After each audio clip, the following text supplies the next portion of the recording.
Assalamualaikum warahmatullahi wabarakatuh. Nahmaduhu wa nasta'inuhu wa nastaghfiruh. Wa na'udzu billahi min syururi anfusina wa min sayyiati a'malina. Man yahdihillahu fala mudhillalah wa man yudlil fala hadiyalah. Asyhadu an la ilaha illallah wahdahu la syarikalah wa asyhadu anna Muhammadan abduhu wa rasuluh.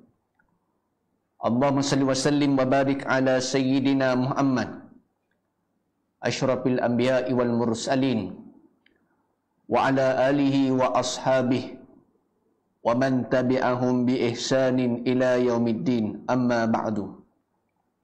Alhamdulillah, marilah kita mengucapkan syukur kita kepada Allah Subhanahu wa ta'ala.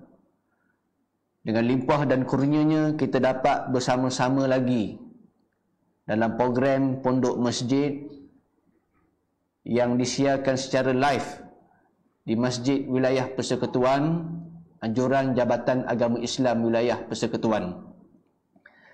Dan insya-Allah pada pagi ini kita sambung pengajian kita menggunakan kitab Bustanul Arifin karangan Al-Imam An-Nawawi rahimakumullah.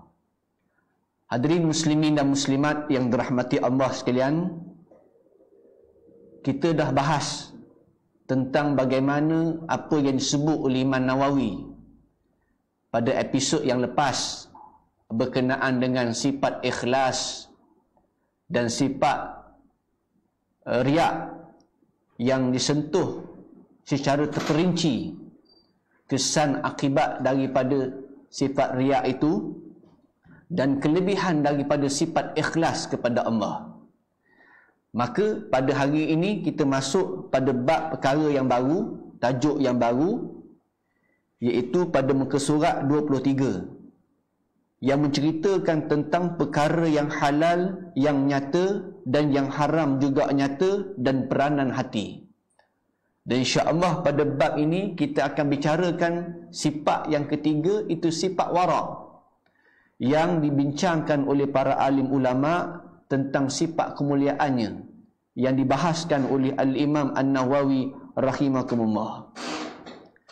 Hadirin muslimin yang dirahmati Allah sekalian, kita tengok pada hadis yang diriwayatkan oleh Al-Imam Al-Bukhari dan Imam Muslim. An Abi Abdullah Nu'man bin Bashir radhiyallahu anhuma qala Sami'tu Rasulullah sallallahu alaihi wasallam yaqul innal halal al-bayyin wa innal haram al-bayyin wa bainahuma mushtabihat la ya'lamuhunna katsirun minan nas faman ittaqa syubhah istabra'a li dinihi wa irdihi wa man waqa'a fi syubhah waqa'a fil haram qarra'i yar'a khawlal hima yushiku an yarta'a fih ala wa inna likulli malakin hima ala wa inna himallahi ma'arimuhu ala wa inna fi jasadil mudghah iza salahat jasadu kulluh wa iza fasadat jasadu kulluh ala wa hiya al-qalb rawahul Bukhari wal Muslim. Maksud dia daripada Abdullah bin Nu'man bin Bashir radhiyallahu anhuma katanya, aku telah mendengar Rasulullah sallallahu alaihi wasallam bersabda, sesungguhnya yang halal itu nyata dan yang haram itu nyata, dan di antara kedua-duanya iaitu halal dan haram terdapat perkara-perkara syubhah yang tidak jelas akan halal dan haramnya, yang tidak diketahui oleh ramai manusia. Maka barang siapa yang berjaga-jaga dari perkara yang syubhah, sesungguhnya ia telah menjaga agama dan kehormatannya. Dan barang siapa yang terjatuh dalam perkara syubhah, maka sesungguhnya ia telah terjatuh dalam perkara-perkara yang haram, seumpama pengembala yang mengembala kambingnya di sekitar kawasan terlarang yang hampir-hampir binatang gembalanya masuk dan memakan rumput-rumput yang ada dalamnya. Maka ketahuilah, sesungguhnya bagi setiap raja itu ada padanya kawasan larangan. Dan ketahuilah bahawa sesungguhnya kawasan larangan Allah adalah perkara-perkara yang telah diharamkannya. Dan ketahuilah, sesungguhnya dalam tubuh itu terdapat seketul daging. Jika sekiranya ia baik, maka baiklah keseluruhan jasadnya. Dan jika sekiranya ia rosak, maka rosaklah pula keseluruhan jasadnya. Sesungguhnya ia adalah hati. Hadis yang diriwayatkan oleh Al-Imam Al-Bukhari dan Imam Muslim. Hadirin muslimin dan muslimat yang dirahmati Allah sekalian, hadis yang kita baca pada pagi ini menceritakan tentang berkenaan dengan perkara yang halal dan perkara yang haram. Dan di antara perkara yang halal dan haram itu disebut sebagai syubhah. Setelah Nabi cerita tentang halal dan haram, perkara syubhah, tiba-tiba Nabi kait tentang hati manusia. Rupa-rupanya halal dan haram ini, syubhah, dia ada hubungan dengan hati. Dan insya-Allah kita akan bahas sejauh mana kesan dari sudut perkara yang haram, kesan daripada orang yang melakukan dosa terhadap hati manusia, yang insya-Allah kita akan sebut pada pagi ini. Perbincangan yang disebut oleh para alim ulama. Hadirin muslimin muslimat yang dirahmati Allah sekalian, kita tengok daripada perawi hadis ini, iaitu Abi Abdullah Nu'man bin Bashir radhiyallahu anhuma. Dibacakan dengan radhiyallahu anhuma kerana ada dua orang sahabat Nabi. Yang pertama ialah Nu'man, anak kepada Bashir. Ayahnya Bashir juga sahabat Nabi. Kedua-duanya sahabat Nabi, maka dibacakan dengan radhiyallahu anhuma. Maka Nu'man adalah seorang sahabat Nabi. Disebut oleh Al-Waghidi, beliau di antara orang yang pertama dilahirkan dalam Islam dari kalangan orang Ansar selepas peristiwa hijrah Nabi SAW. Nu'man ni di antara orang yang terawal dilahirkan di Madinah selepas berlakunya hijrah. Dan dia ni termasuk di antara di kalangan orang Ansar dari puak Khazraj yang disatukan oleh Nabi SAW, dinamakan dengan Ansar. Samna' bin Harb menyatakan Sayyidina Muawiyah radhiyallahu anhu pernah melantik beliau, iaitu Nu'man, menjadi gubernur di Kufah dan sebagai seorang ahli pidato yang cukup hebat. Nu'man, sahabat Nabi ni, dia pernah dilantik menjadi gubernur di Kufah. Dan dia ni juga pandai bercakap, pandai berceramah, berpidato. Ini Nu'man, sahabat Nabi yang meriwayatkan hadis ni.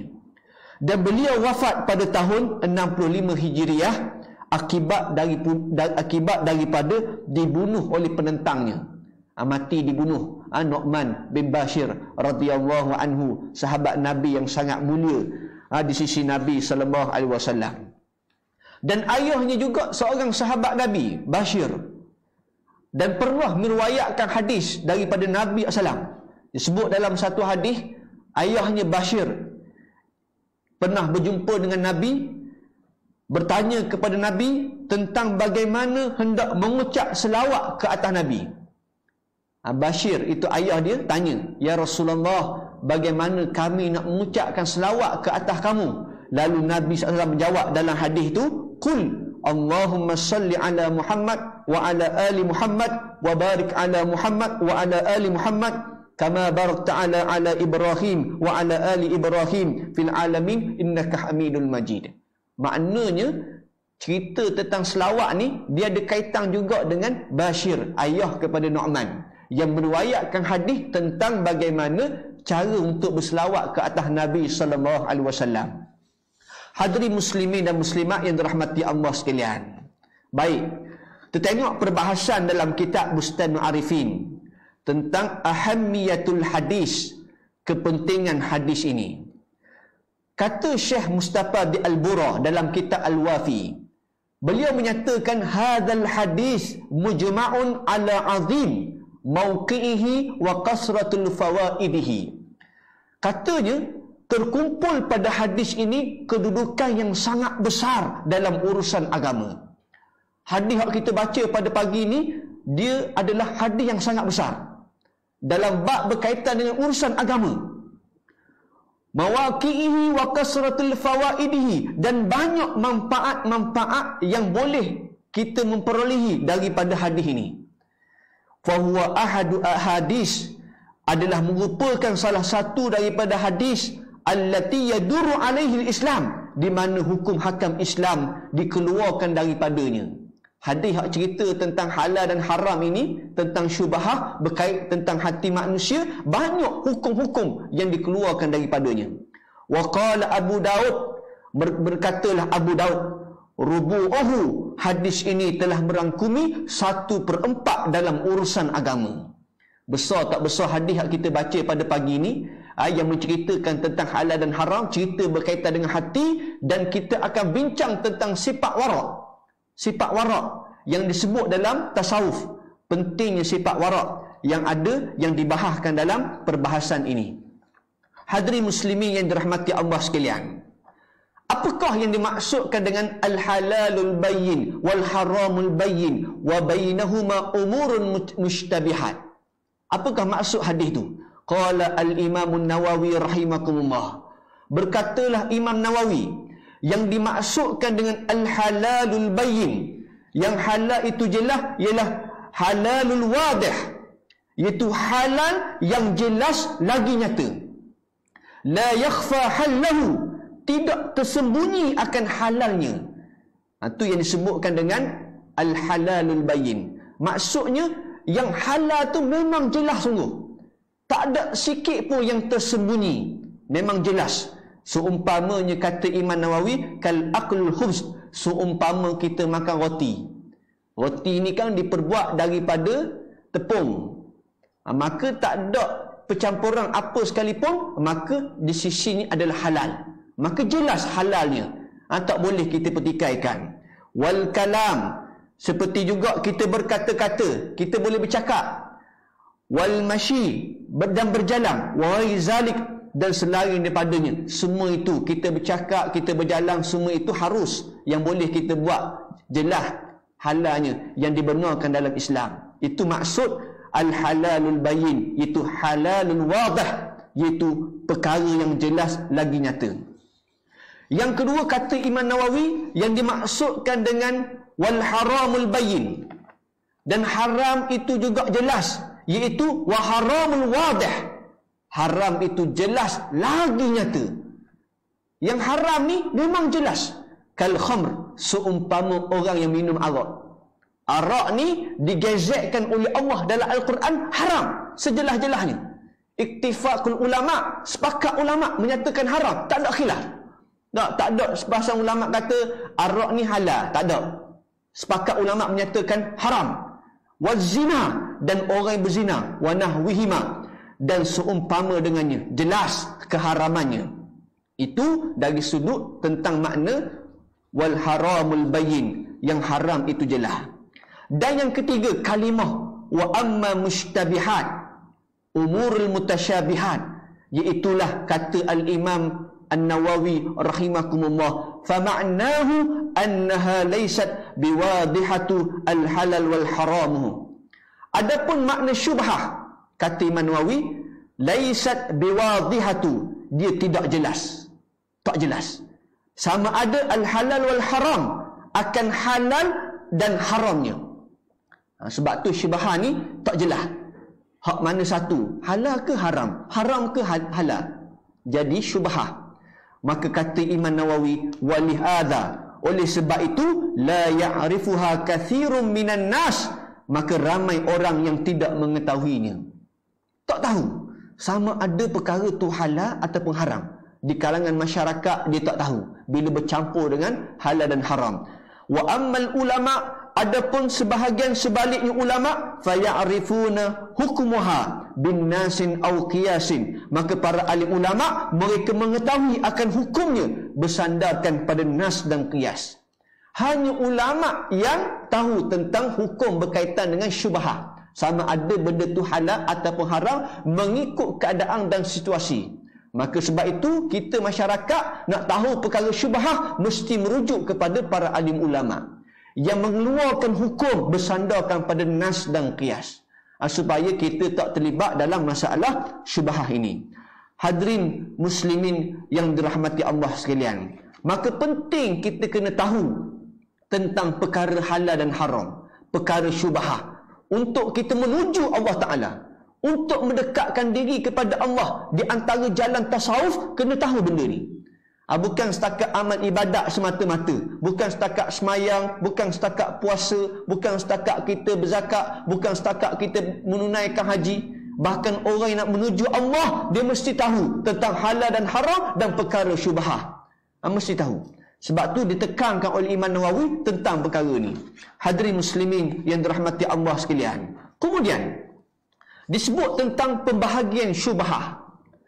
Syubhah ni tuan-tuan, kita dah terang apa makna halal, apa makna haram, apa makna syubhah. Maka syubhah tu pula, kata Ibn Munzir, syubhah salah satu aqsam, terbahagi kepada 3. Syubhah ni ada 3 pula tuan-tuan.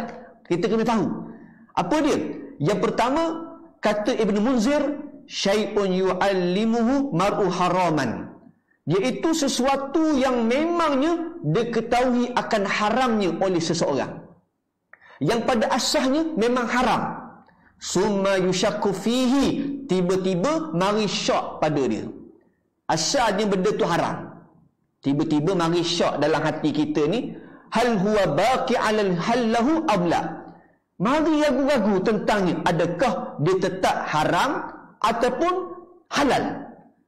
Ada syok dalam diri kita tu berkaitan dengan perkara yang haram bercampur dengan perkara yang halal. Pada asalnya haram. Maka fala yakhillu aqdamu alaihi illa biyaqin, kata Ibn Munzir. Oleh itu tidak halal baginya mengambil sesuatu melainkan ia benar-benar yakin akan tentang halalnya. Bila perkara tu, asas perkara tu haram, dah tiba-tiba mari syok, kita ragu akan ada juga halal sikit dalam tu, maka kata Ibn Munzir, hendaklah ditinggalkan. Tidak halal baginya untuk ambil, melainkan kalau benar-benar yakin. Kalau benar yakin boleh kita ambil, tapi kalau tak yakin, tak, memang majoritinya adalah haram, maka tak boleh. Kasyataini zubah ahaduhuma wasanna, seperti sebagai contoh Ibn Munzir dia amari contoh, seperti kasyataini, 2 ekor kambing, zubha ahaduhuma wasanna, 2 ekor kambing yang telah disembelih. Ada 2 ekor kambing, tiba-tiba disembelih 2 ekor ni. Wasyakna fi ta'yinuha, salah seekor daripadanya disembelih oleh penyembah berhala. Salah seekor daripada kambing ni confirm, memang kita nampak jelas yang kambing itu disembelih oleh penyembah berhala. Kita nampak, tapi kita syakna fi ta'yinuha, kita ragu-ragu kambing manakah satu yang disembelih oleh penyembah berhala. Kambing A ke kambing B? Kambing nombor 1 ke kambing 2? Kita mari syak. Yang asalnya memang jelas haram. Kita nampak penggembala, penyembah berhala tu menyembelih kambing tu.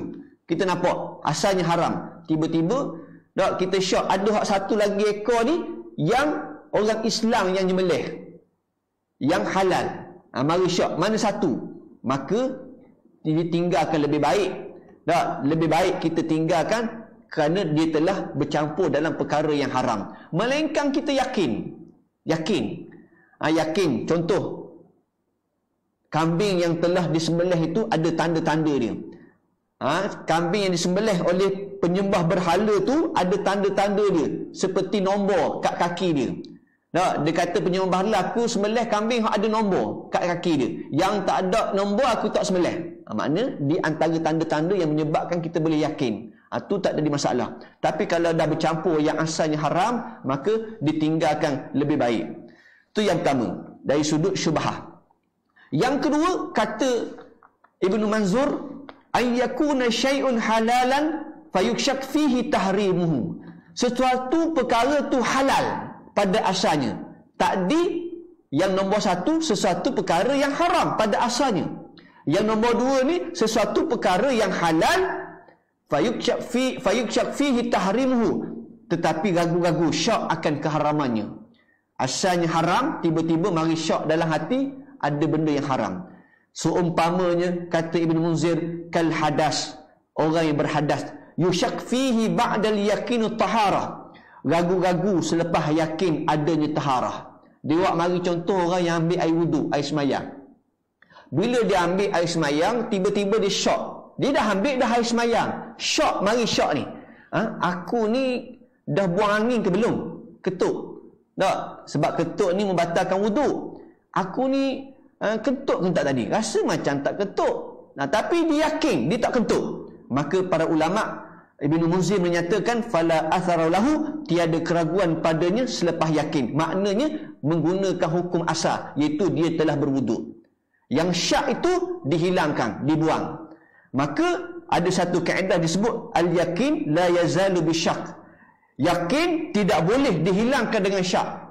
Bila kita mari syak, buang hak syak, ambil hak yakin. Itu dari sudut perkara yang asalnya halal.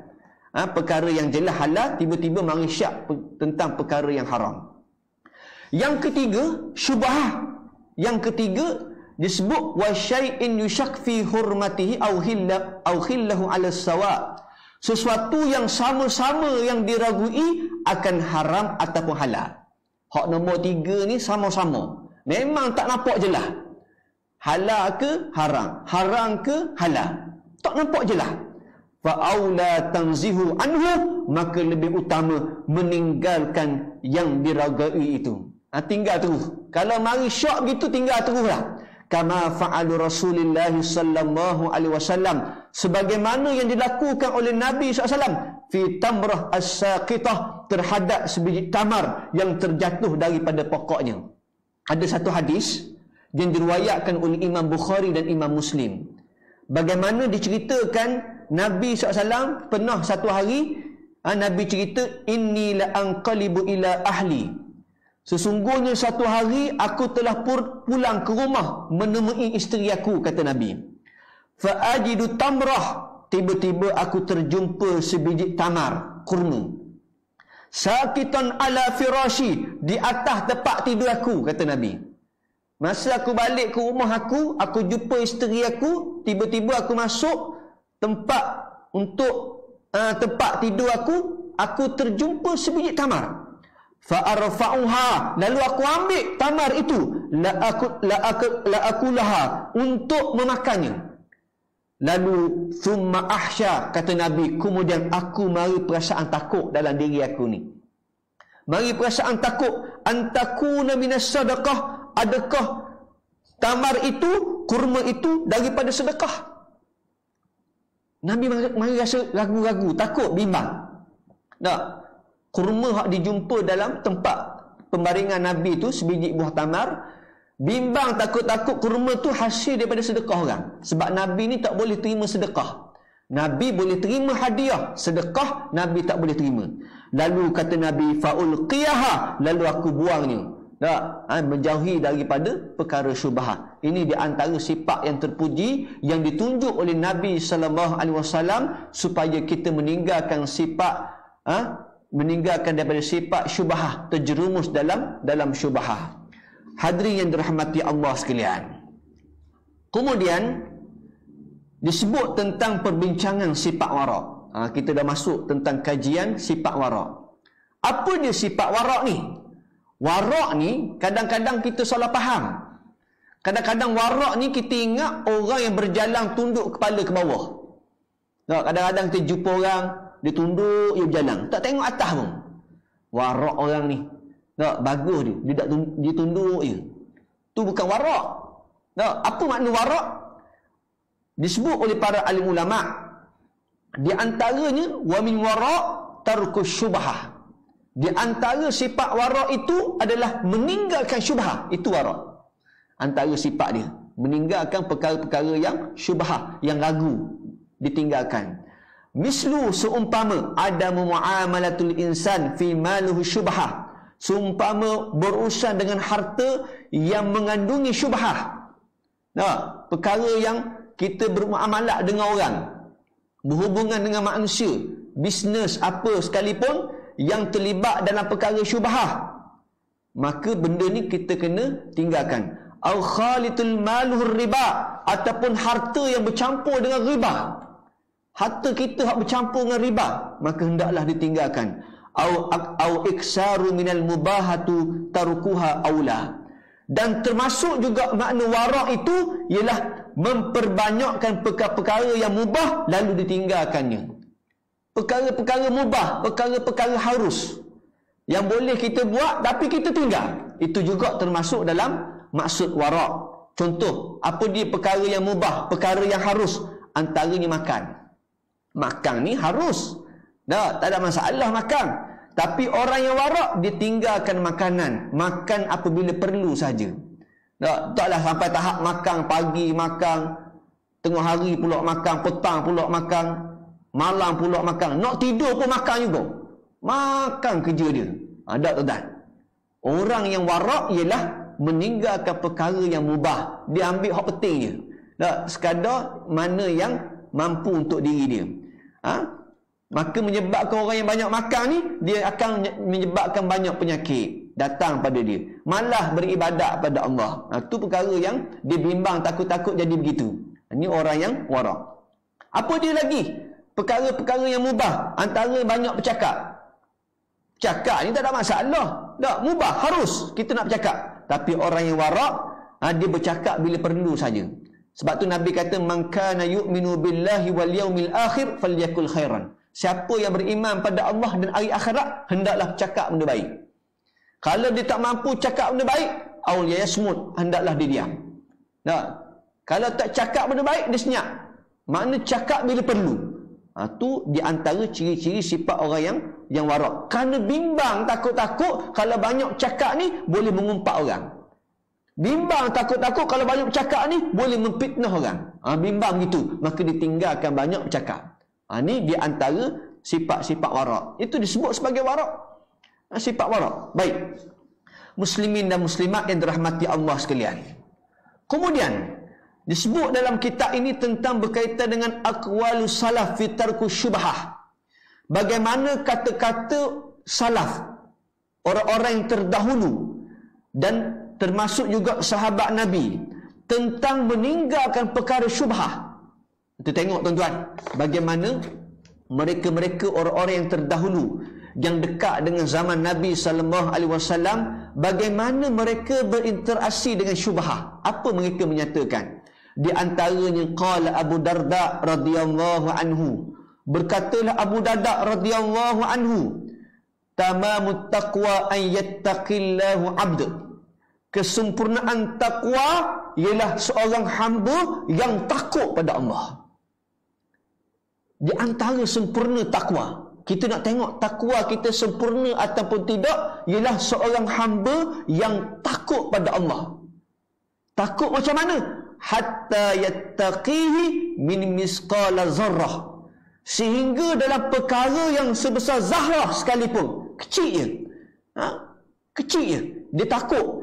Hina yatruku ba'du ma yara annahu halal, iaitu termasuk meninggalkan sebahagian yang pada pandangan itu halal, benda tu harus, khasyiyatu an yakuna haraman, kerana takut terjerumus pada perkara yang haram. Itu orang yang takwa yang sempurna. Makna apa tuan-tuan? Dalam diri dia ni, dia ada sifat takut, bimbang. Sebesar zarah, walaupun kecil sekalipun, benda kecil sekalipun, dia takut. Bimbang kerana asalnya benda tu halal, takut-takut terjerumus pada perkara yang haram. Contoh apa dia tuan-tuan? Antaranya kita ambil contoh, tengok televisyen. Tengok TV kan? Siaran TV kan banyak, macam-macam siaran ada. Pada asalnya tengok TV ni harus, tak ada masalah kita tengok TV. Tapi kalau kita bimbang, takut-takut terjerumus perkara yang haram, bimbang, takut-takut buka siaran-siaran hak yang tak berapa molek, bimbang lalu ditinggalkan, maka itulah di antara kesempurnaan takwa. Kalau nak tengok TV pun hanya yang perlu saja. Itu di antara orang yang ada sifat kesempurnaan takwa. Ini contoh tuan-tuan, contoh. Baik. Yang kedua, waqala Hasan al-Basri rahimakumullah. Hasan Basri, seorang ulama yang terkenal. Apa yang disebutkan tentang bagaimana berkaitan dengan syubhah? Disebut ialah mazalat taqwa bil muttaqin. Ketakwaan itu akan terus kekal bagi orang yang muttaqin. Bagi siapa? Tengok tuan-tuan. Orang yang kekal takwa dalam diri dia, kata Imam Hasan Al-Basri, antaranya cara ialah hatta tarku kathiran minal halal, sehingga mereka meninggalkan banyak perkara-perkara yang halal, mukhafafatul haram, kerana takut akan ia jatuh perkara yang haram. Itu orang yang akan takwa ni akan kekal. Siapa yang ada sifat ni, dia meninggalkan perkara yang halal. Boleh buat, harus. Tapi oleh kerana dia takut jatuh perkara yang haram, lalu ditinggalkan. Maka orang ni takwa dia akan terjaga dalam diri dia. Cara untuk kita istiqamah takwa kita kepada Allah dengan cara yang disebut oleh Al-Imam Hasan Al-Basri rahimakumullah. Kemudian yang ketiga, pernah satu hari ditanya kepada Ibrahim bin Adham. Waqila Ibrahim bin Adham, dikatakan kepada Ibrahim bin Adham, ala tashribu min ma'i zamzam? Adakah kamu ni minum air zam-zam? Orang tanya pada Ibrahim bin Adham, wahai syekh, wahai tuan, kamu ni minum dah air zam-zam? Faqala, berkatalah Ibrahim bin Adham, faqala law kana li daulun syarabtu. Jawab Ibrahim bin Adham, jika aku mempunyai sebuah berdi kepunyaan aku, nescaya aku akan minum. Maknanya Ibrahim bin Adham ni, dia tak akan minum air zam-zam selain daripada berdi hak dia punya. Dia takut sangat kalau ambil hak orang, berdi orang lain. Sebab dia kata isyaratu ila anna daulu minal mali sultan. Satu isyarat sesungguhnya berdi itu adalah daripada harta sultan. Makna harta sultan ni kita bimbang, takut-takut kita guna salah. Maka dia tak guna, dia tinggalkan. Kalau dia minum air zam-zam ni, guna untuk berdi dia, guna untuk bekah dia, bukan berdi orang lain. Itu di antara waraknya Ibrahim bin Adham. Antara juga disebut dalam satu riwayat, wasubita anin Abi Bakrin radhiyallahu anhu, telah sabit daripada seorang sahabat Nabi, iaitu Abu Bakar radhiyallahu anhu, seorang sahabat Nabi itu Abu Bakar. Apa dia? Annahu akalu syubhah ghairu alim biha, bahawa Sayyidina Abu Bakar ni telah makan makanan yang mengandungi syubhah. Satu hari Sayyidina Abu Bakar tersalah makan. Dia tak tahu makan itu adalah makanan syubhah. Ghairu alim biha, sehingga dia makan makanan tu. Lalu disebut falamma alammuha, apabila beliau mengetahui, orang khabar beritahu yang kamu makan tu wahai Sayyidina Abu Bakar makanan yang syubhah. Lalu Sayyidina Abu Bakar adkhul yadahu fihi, lalu dimasukkan jari dalam mulut dia, fataqiyaha, lalu dimuntahkannya makanan hak yang dimakan dalam badan dia, lalu muntahkan balik. Ini betapa waraknya Sayyidina Abu Bakar As-Siddiq radhiyallahu anhu. Ini cerita bagaimana tentang hadis berkaitan dengan halal dan haram dan syubhah. Kemudian setelah Nabi cerita tentang halal dan haram, perkara syubhah, lalu Nabi sebut dalam hadis ni, Nabi kata di penghujung hadis ni, apa dia? Nabi kata, ala wa inna fi jasadil mudghah, ketahuilah sesungguhnya dalam tubuh badan kamu ni ada mudghah, seketul daging. Iza salahat jasadu kulluh, jika baik daging itu, maka baiklah keseluruhan anggota kamu. Wa idza fasadat jasadu kulluh, jika buruk daging itu, maka buruklah seluruh anggota badan kamu. Ala wahiyya alqalb, ketahuilah iaitu hati. Tuan-tuan, rupa-rupanya hati ini memberi peranan yang cukup besar, yang diberi kesan terhadap perkara yang halal dan haram dan perkara syubhah. Sebab tu hati-hati. Orang yang memilih perkara yang halal, dia dapat pahala. Orang yang pilih perkara yang haram, dia dapat dosa. Dosa dan pahala ini memberi kesan terhadap hati manusia. Sebab tu, sebab apa manusia ni tuan-tuan, dia payah untuk taat pada perintah Allah. Sebab apa? Kadang-kadang payah nak langkah ke masjid, nak solat tarawih. Payah nak mari sembahyang. Kenapa? Berat sangat kaki dia. Macam seolah-olah ada batu 3 kilogram diikat pada kaki dia. Payah, berat. Payah sangat. Sedangkan orang yang melangkah ke masjid ni banyak kelebihan. Nabi kata, kanat khatwatahu khati'atan. Setiap langkah dia mari ke rumah Allah, Allah ampunkan dosa dia. Wa tarfa'u darajatan. Dan Allah angkat darajat dia di sisi Allah setiap langkah dia datang ke masjid. Tiba-tiba ada orang, dia berat untuk datang ke masjid. Berat. Sebab apa? Puncanya adalah hati.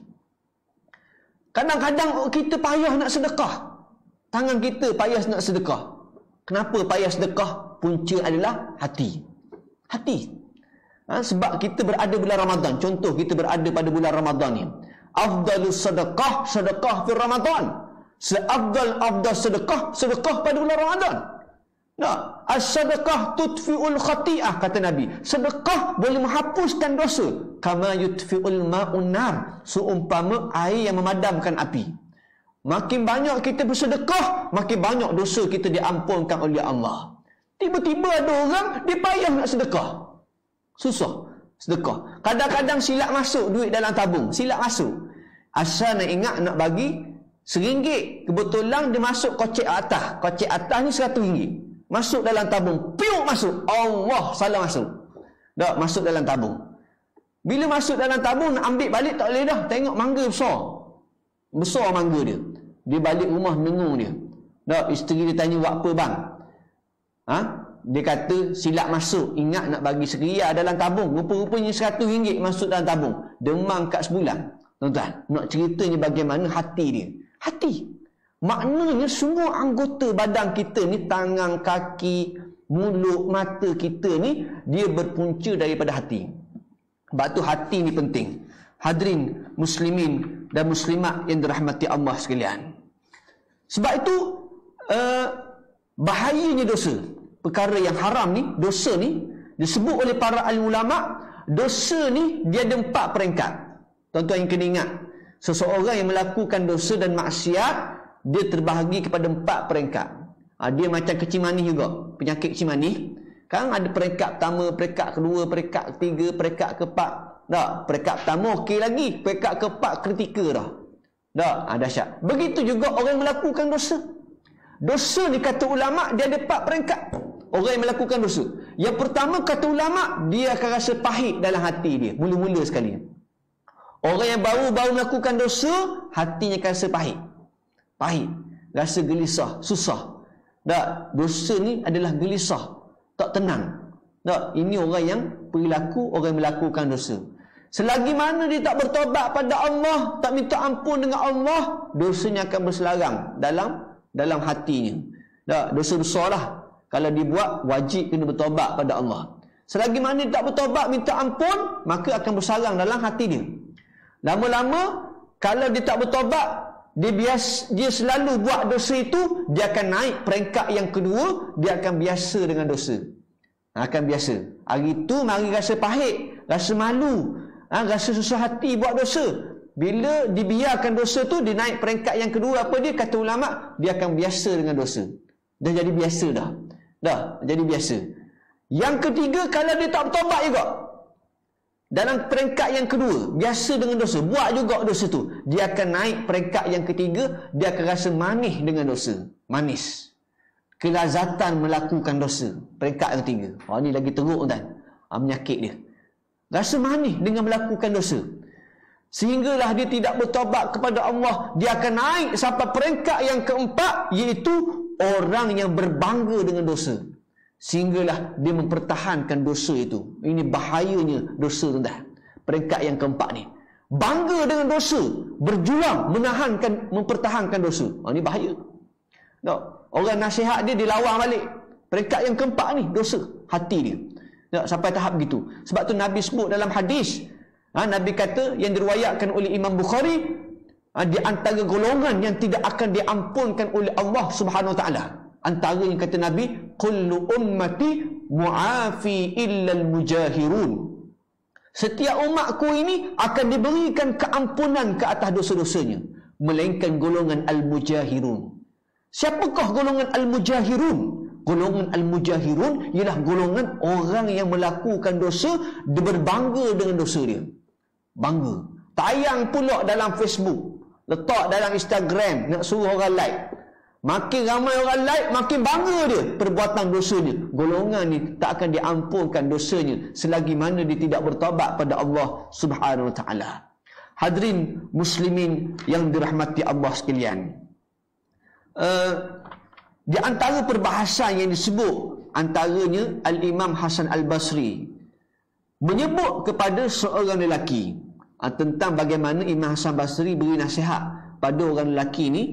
Dia kata, ubatilah hati kamu kerana sesungguhnya kehendak Allah Ta'ala terhadap hamba-hambanya ialah kebaikan hati mereka. Imam Hasan Basri menasihat pada seorang lelaki, dia suruh ubatlah hati kamu ni, ubat. Kerana kehendak Allah melihat pada hamba-hambanya pada kebaikan hati. Inna Allah la yanzuruna ila ajsamikum wala ila suwarikum walakin yanzuruna ila qulubikum wa a'malikum. Allah Ta'ala tak tengok rupa parah kamu. Allah Ta'ala tak tengok jasad kamu, tubuh badan kamu. Allah Ta'ala melihat kepada hati kamu dan amalan kamu. Nilai di sisi Allah adalah hati. Sebab tu kita kena betulkan hati. Nabi SAW pernah mengajar kita satu doa. Allahumma inni as'aluka qalban saliman. Wahai Allah, sesungguhnya aku minta daripadamu hati yang sejahtera. Minta dengan Tuhan supaya Allah pimpin hati kita. Hadirin muslimin yang dirahmati Allah sekalian, Al-Imam Al-Ghazali rahimakumullah menyatakan, di antara ubat hati itu ada 3. Tuan-tuan nak dapat kekuatan hati, dia ada 3, kata Imam Ghazali. Yang pertama, kata Imam Ghazali, ubatilah hati kamu pada peringkat yang pertama dengan Al-Quran Karim. Nak dapat kekuatan hati ni, tuan-tuan, antaranya Al-Quran. Al-Quran. Sebab tu dalam hidup kita ni, jangan kita meninggalkan Al-Quran. Lebih-lebih lagi saat kita berada pada bulan Ramadan. Sebab Al-Quran ni mukjizat. Apa makna mukjizat? Diambil daripada perkataan ajzun. Ajzun ni maksud dia melemahkan. Siapa yang nak lawan Al-Quran, Quran akan melemahkan dia. Dia tak mampu tandingi Al-Quran. Al-Quran ni mukjizat yang cukup hebat. Maka hati ni tuan-tuan, nak ubah dia dengan Al-Quran Karim. Nak dapat petunjuk Allah, hidayah Allah, kekuatan dengan Al-Quran. Sebab pernah berlaku satu kisah Profesor Dr. Tagota Nasun. Tuan-tuan kenal Profesor Dr. Tagota Nasun? Seorang pakar dalam bidang kulit manusia. Dia ni asalnya orang kafir. Tiba-tiba dia masuk Islam. Orang tanya dia, kenapa profesor boleh masuk Islam? Macam mana boleh tertarik dengan Islam? Dia kata, saya masuk Islam ni disebabkan kerana satu ayat daripada surah An-Nisa. Tuan-tuan, balik tuan-tuan cari ayat Quran dalam surah An-Nisa. Dia masuk Islam kerana satu ayat ni saja. Apa dia ayat dia? Innal ladzina kafaru bi ayatina sawfa nuslihim nara kullama nadijat juluduhum baddalnahum juludan ghairaha liyadhuqul adab. Ayat ni Allah cerita tentang bagaimana orang yang berada di akhirat bila dicampurkan ke dalam neraka. Innal ladzina kafaru bi ayatina, sesungguhnya orang-orang yang kufur pada ayat-ayat kami, saufa nuslihim nara, kami akan campurkan mereka dalam neraka.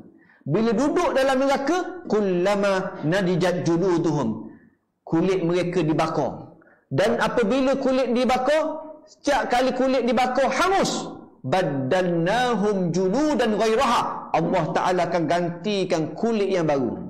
Liyadhuqul azab, merasakan siksaan neraka azab bagi orang yang duduk dalam neraka. Kerana ayat ni, Profesor Dr. Tagota Nasun masuk Islam. Sebab dia ni pakar dalam bidang kulit. Kata dia telah buat kajian berpuluh-puluh tahun tentang kulit manusia. Kulit manusia ni tuan-tuan, tiba-tiba dia buat kajian, kulit kita ni mempunyai sel-sel rasa. Ada sel-sel rasa. Bila kita sentuh, kita akan rasa. Bila kita cubit, kita rasa sakit. Bila kita pukul, rasa pedih. Ada sel-sel rasa dalam kajian dia. Rupa-rupanya Al-Quran lebih mendalui tentang kajian dia. Quran sebut lama dah, 1400 tahun, tentang bagaimana kulit itu mempunyai sel-sel rasa. Sedang orang duduk neraka ni, bila kulit hangus, Allah ganti kulit baru. Hangus, kulit baru. Hangus, digantikan kulit baru. Tujuan apa? Liyadzuqul azab, biar rasa siksaan. Maka menyebabkan ayat ini dia masuk Islam. Satu ayat daripada surah An-Nisa boleh membuka hidayah Allah, petunjuk kepadanya. Hadirin muslimin muslimat yang dirahmati Allah sekalian, maka Al-Quran adalah satu penawar yang cukup hebat untuk kita tunduk hati kita kepada Allah Subhanahu Wa Taala.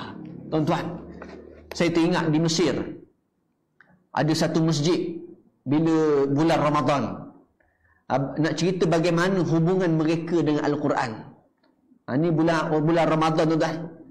Sebab tu Ramadan ni kita disebut sebagai bulan Al-Quran.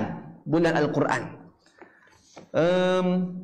Kita tengok di Mesir, di Mesir tu ada satu masjid bulan Ramadan, salat tarawih. Kebetulan tu imam tu dia baca surah Al-A'la. Surah Al-A'la ni sabbihisma rabbikal a'la. Tu biasa hak kita baca di Malaysia ni. Tapi nak ceritanya bagaimana hubungan mereka dengan Al-Quran, cukup-cukup hebat. Dekat mereka dengan Al-Quran. Tu imam dalam solat, mula-mula dibaca ayat yang pertama, sabbihisma rabbikal a'la, ayat pertama. Tiba-tiba makmum hak duduk di belakang ni menangis. Tersesak menangis. Kita pun pelik, warna menangis. Kat Malaysia kita solat biasa je, tapi di Mesir baru ayat pertama menangis dah. Menangis. Sampailah ayat tu imam baca illa masya Allah.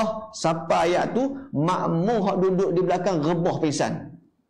Rebah pingsan mendengar ayat-ayat Allah, gerun takut pada Allah Taala, pingsan. Ini hebat orang di Mesir. Kita pingsan juga. Tapi pingsan tidur dalam solat rupanya. Sedar rokok dah. Tu imam rokok baru sedar. Tuan-tuan, bukan nak cerita ni bagaimana hubungan mereka dengan Al-Quran Karim. Hebat. Maka Imam Ghazali nasihatkan kepada kita, ubatilah hati kamu yang pertama dengan Al-Quran Karim. Yang kedua, jika sekiranya kamu baca Al-Quran, tadabbur ayat-ayatnya, tiba-tiba hati kamu tidak tunduk pada Allah, degil hati kamu ni, nak tunduk pada perintah Allah, maka Imam Ghazali kata tambah lagi, bangun solat, minta pertolongan daripada Allah. Solat, bangun sembahyang. Sebab tu Allah Ta'ala perintah, di antara cara untuk kita ubah hati kita, solat. Wasta'inu bis-sabri was-salah, minta tolonglah kamu dengan sabar dan mendirikan solat. Sebab tu kalau tengok dalam surah Al-Fatihah yang kita sebut tiap-tiap hari kita baca, apa dia tuan-tuan? Ayat yang sering kita baca, iyyaka na'budu wa iyyaka nasta'in. Ayat ni kalau kita betul-betul faham tuan-tuan, dia boleh menusuk dalam hati kita. Iyyaka na'budu wa iyyaka nasta'in. Kalau ikut terjemahan dia, hanya engkau kami sembah dan hanya pada engkau kami minta pertolongan. Sebenarnya dalam ilmu bahasa Arab, ayat ni terbalik. Yang kita sebut ni, iyyaka na'budu wa iyyaka nasta'in. Sepatutnya kita baca na'budu iyyaka. Tapi dia terbalik, iyyaka na'budu wa iyyaka nasta'in. Kalau dalam bahasa Melayu kira salah, sebab terbalik. Tapi dalam bahasa Arab dia ada kaedah. Iyyaka na'budu wa iyyaka nasta'in. Maf'ul tu duduk di depan, sepatutnya duduk di belakang. Na'budu iyyaka, sepatutnya begitu. Tapi dihadapankan maf'ul. Kenapa? Kerana taukid maknanya kuat. Maknanya sangat kuat. Makna sangat kuat. Contoh, saya ambil dalam bahasa Melayu. Contoh kita ambil.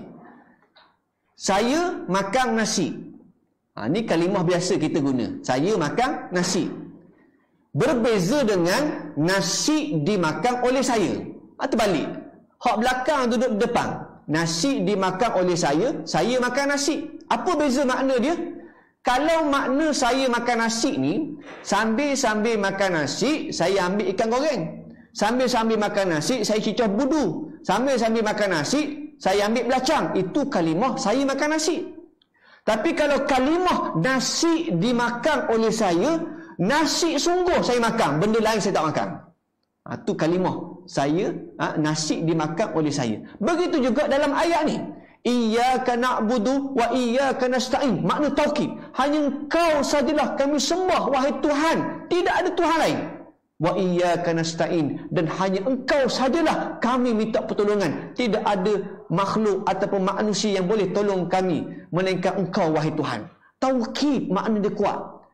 Itu kalimah iyyaka na'budu wa iyyaka nasta'in. Bila kita baca setiap kali dalam solat, dia boleh menusuk dalam hati kita, mengajar pergantungan hidup kepada Allah Subhanahu wa taala. Hadirin muslimin yang dirahmati Allah sekalian. Ada satu pengajian di Mesir, syekh di Mesir. Kita kongsi pengalaman, tuan-tuan. Ada di Mesir tu ada seorang syekh, dia cerita dalam kuliah dia. Kisah bagaimana ada seorang muslimah yang diuji dengan ujian yang sangat berat. Berat ujian dia. Jadi dia suami tak ada. Dia cuma ada tinggal anak dia. Anak dia duduk dalam rumah, dalam keadaan dia hidup dalam keadaan susah. Dalam masa sama anak dia sakit. Anak dia sakit, anak dia demam panas. Jadi bila dia anak demam panas, dia tak boleh nak apa dah. Nak pergi hospital, duit tak ada. Nak minta tolong dengan jiran, jiran pun susah juga. Tak ada arah dah. Anak dia menangis, tak berhenti menangis. Menangis. Menyebabkan muslimah ni, dia tak erti nak buat apa, melainkan dia pergi ambil semayang, dia solat. Solat 2 rakaat. Lepas habis solat 2 rakaat, dia angkat tangan berdoa. Wahai Tuhan, tolonglah aku. Aku dalam keadaan tersepit, minta tolong, anak aku sakit. Dia doa, sungguh-sungguh. Bila tengah berdoa, tuan-tuan, tiba-tiba lepas solat, anak dia kuat-kuat menangis. Makin kuat menangis. Dia pun tak ada arah lah. Dah semayang 2 rakaat pun, nangis juga anak dia. Jadi, macam mana nak buat? Dia tambah lagi 2 rakaat. Tambah lagi solat 2 rakaat. Tambah lagi semayang. Pas semayang, dia angkat tangan berdoa, Ya Allah, anak aku sakit. Tolong ya, wahai Tuhan, bantu aku. Tolong aku, anak aku sakit. Lepas semayang 2 rakaat, tambah lagi 2 rakaat. Tiba-tiba ada orang ketuk pintu rumah dia. Ini cerita betul kan? Cerita benar. Bila orang ketuk pintu rumah dia, tiba-tiba bila dia buka, seorang doktor datang. Duduk depan pintu rumah dia. Duduk depan pintu rumah dia, lalu dia tanya, wahai puan, mana anak yang sakit tu? Terkejut perempuan ni, muslimah ni. Mari mana pula doktor ni tiba-tiba ketuk pintu rumah. Mari tanya anak sakit. Jadi kata, ni anak saya sakit ni. Lalu doktor tu pergi masuk dalam rumah dia, pergi beri rawatan. Akhir sekali dia beri bil ubat. Bagi bil ubat. Dia kata, beli ubat ni, sekian-sekian. Sebab di Mesir ni, beli ubat kat luar. Kena beli kat luar. Ambil senarai ubat, pergi beli. Lepas beri senarai ubat, lalu doktor ni minta bayaran. Dah mari dah kan. Waktu malam pula ni mari. Minta bayaran lah. Mari ke rumah dia. Tiba-tiba orang perempuan ni kata, maaf tuan, saya tak ada duit. Saya tak ada duit. Tiba-tiba doktor ni marah. Merah muka marah. Dia kata, awak telefon saya suruh mari malam-malam ni, cerita tentang anak sakit, tiba-tiba saya datang, kamu kata tak ada duit? Marah doktor ni. Awak telefon saya suruh datang segera. Lalu orang puan ni kata, maaf doktor, rumah saya ni telefon pun tak ada. Tak ada telefon. Macam mana saya boleh telefon doktor suruh datang ke rumah ni? Tiba-tiba doktor ni mari pelik. Dah siapa pula hak telefon suruh mari masuk dalam rumah dia, anak dia sakit, pelik. Maka tiba-tiba doktor ni mari mikir. Dia kata, dia tanya, rumah ni nombor berapa? Nombor berapa? Kata dia nombor 63. Allah salah rumah. Hak telefon tu nombor 36. Balik kan? Balik. Dah, 63 rumah dia, hak telefon nombor 30. Allah salah, dia kata. Doktor tu salah. Dah, tiba-tiba doktor tu mari mikir pula, ini bukan salah, ini Tuhan yang panggil, dia kata dia. Allah Ta'ala panggil. Hak mari dalam hati dia, suruh mari rumah ni. Dah, lalu doktor ni pergi sponsor pula ubat tu. Pergi beli sendiri, bayar pula, tak payah bayar. Lalu doktor tu pergi ke rumah orang hak sakit tu, rumah 63. Tuan-tuan nak cerita bagaimana pertolongan Allah. Bila kita ada masalah, bangun solat. Wasta'inu bis sabri was salah. Bangun solat. Wa may yattaqillaha yaj'al lahu makhraja. Barang siapa yang bertakwa pada Allah, Allah Ta'ala akan keluarkan dia. Wa may yattaqillaha yaj'al lahu makhraja. Allah jadikan jalan keluar daripada permasalahannya. Wa yarzuquhu min haitsu la yahtasib. Allah rezeki dalam keadaan dia tak sangka-sangka. Syarat dia apa dia? Takwa. Takwa pada Allah. Sebab tu penting apabila kita bincang tentang sifat warak, sifat halal dan haram, kedudukan hati manusia ni, maka hidup kita ni mesti pergantungan kita pada Tuhan. Hadirin muslimin dan muslimat yang dirahmati Allah sekalian, soalan daripada kita pergi kepada fasa yang seterusnya, iaitu fasa berkaitan dengan soalan daripada Facebook. Baik, kita tengok soalan sedikit.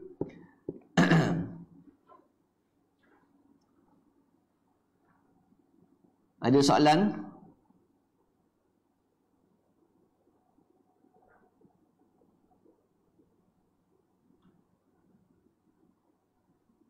Okey, tak ada soalan. Alhamdulillah. So, untuk kesimpulannya tuan-tuan, dalam hadis ni kita membicarakan tentang bagaimana sifat warak, tentang halal dan haram, dosa dan pahala, semuanya berkait dengan hati manusia.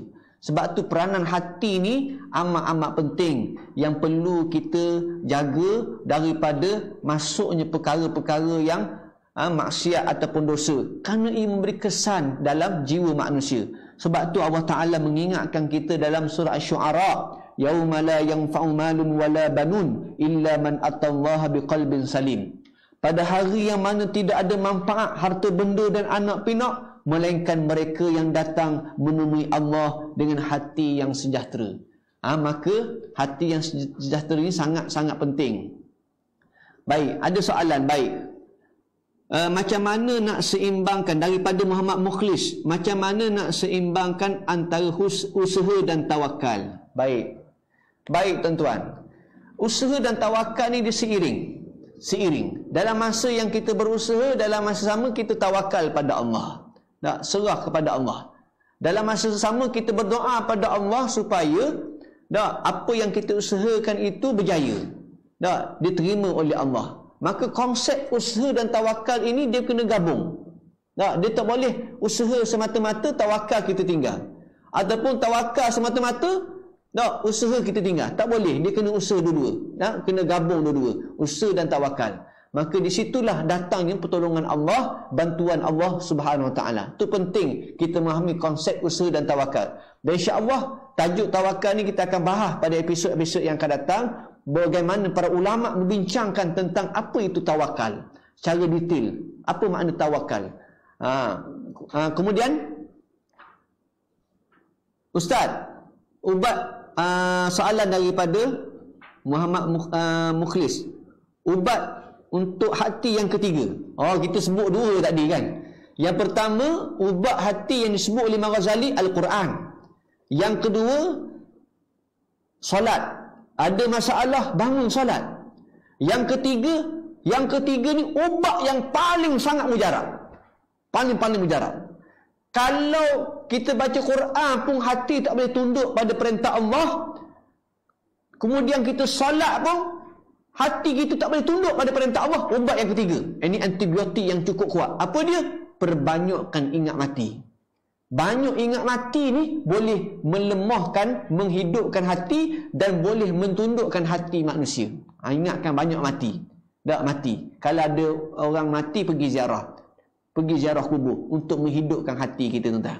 Dan kata Imam Ghazali, jika sekiranya kamu baca Quran pun hati tak tunduk pada perintah Allah, semayang pun tak tunduk pada perintah Allah, Ingat mati pun hati kamu tak tunduk pada perintah Allah. Tiga-tiga ni tak boleh juga.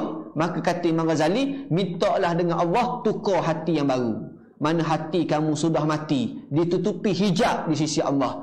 Minta tukar hati baru. Makna teruk dah hati kita ni, tuan. Tuan-tuan, saya rasa cukup sekadar tu apa yang dibahas pada pagi ini tentang berkaitan dengan halal dan haram, kedudukan hati dan sifat warak yang disebut oleh Imam Nawawi rahimahullah. Aqulu qawli hadza wa astaghfirullahal adzim wa lakum. Assalamualaikum warahmatullahi wabarakatuh.